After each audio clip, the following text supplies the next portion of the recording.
Everybody, this is Jim at SP500chart.com. It is after the close on January 10th, 2012, and we're going to look at the S&P 500 chart using time-honored techniques. And just need to remind you that this video and the website are only for educational purposes. Nothing stated at the site or in this video is intended to be used as investment advice. I can draw lines on charts, but you have to draw your own conclusions from your own research and make investment decisions that are suitable for your personal financial situation.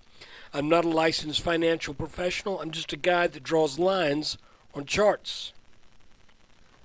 I'm going to do this just a little bit different today because the market really didn't do that much today other than confirm the bullishness of this little pattern here.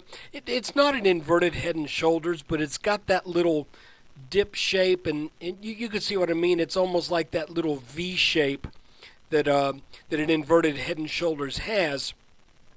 So getting up over this line today was bullish, and it just looked suspiciously yesterday like that was going to happen.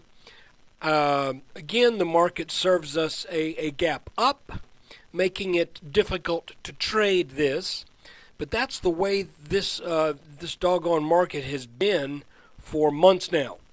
You get a pattern that looks like it could be either bullish, but also if this right line right here had broken, then it would have been very bearish. So do you buy here? To my way of looking at it is that's something of a gamble.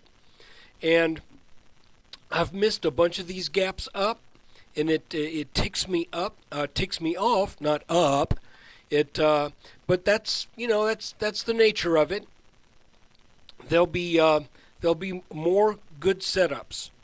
But anyway, to make a long story short, we got the gap up today, a clear move above this line of absolute, unquestionable technical significance, and what I'm going to do different, I'm just going to talk to those of you who've been following these videos, and I guess that's most of you. That's really all I need to say, is that the markets did get that bounce off this bottom support line, did get up above this, call it a neckline or an almost horizontal resistance line, and now it appears that the S&P, if the charting program will behave, we may be setting up something of a little flag here.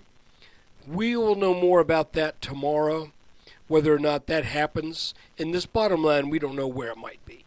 Okay, it could be this.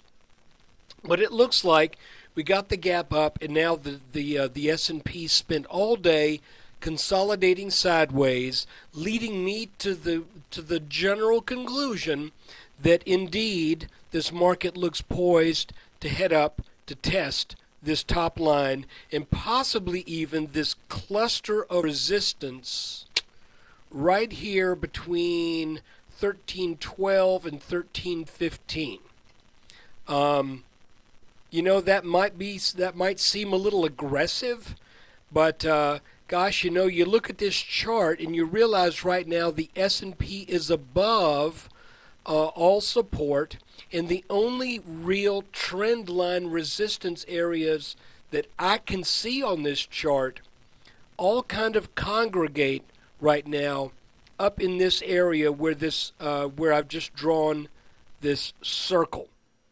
So let's see what tomorrow brings. Now I'm going to back up.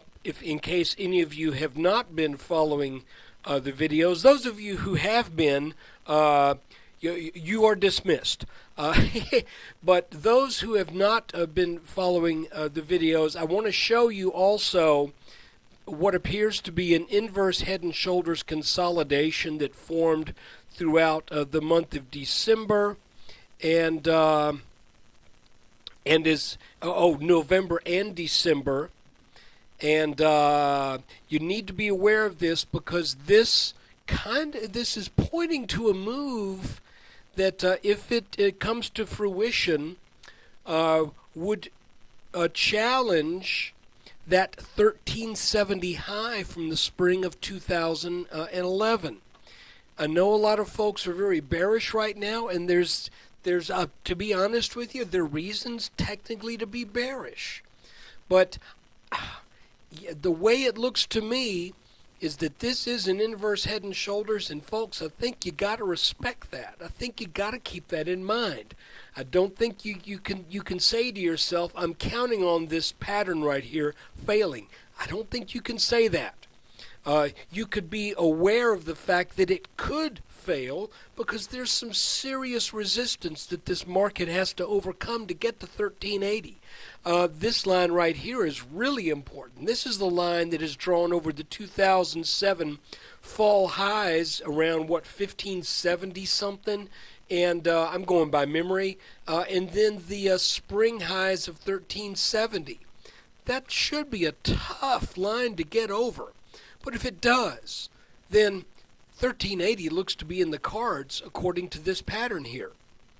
So I'm just saying, this is what the chart says. I'm not saying that the fundamentals are behind it. I'm not saying that everything in the chart is bullish, because it's not. But this is what this pattern is saying to us, that the depth of this head, now that it is broken out, should lead to an eventual move to about 1380. It is true that some inverse head and shoulders patterns have failed lately, and this one could fail. But this is the setup, and until it fails, I think you have to respect the odds of the completion of this kind of pattern. So let's see what happens tomorrow. The interesting thing is we've got this little possible flag here, and if the market gets up over this line, or possibly this thing could develop into a little bit different shape.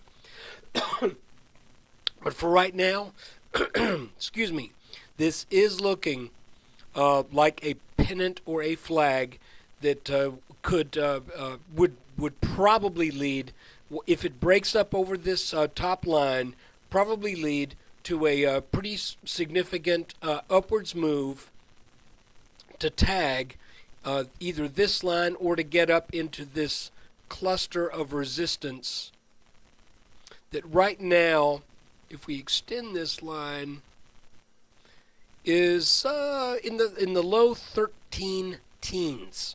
So call it anywhere from 13.13 to 13.15. That's where there should be some strong resistance. So guys, that's the video for January 10th. Thanks so much for watching. And I want to thank those folks who have subscribed to the site. And if you haven't subscribed and you're seeing this video on a delayed basis, you know, just go back and look at these and decide for yourself if you think this kind of analysis is worth giving up a cup of cheap coffee per day to be able to take part in. I think it is, but you have to make up your mind, just like you have to make up your mind what to do with your funds and with your resources. So look, take care. Thanks for watching. There'll be another video tomorrow.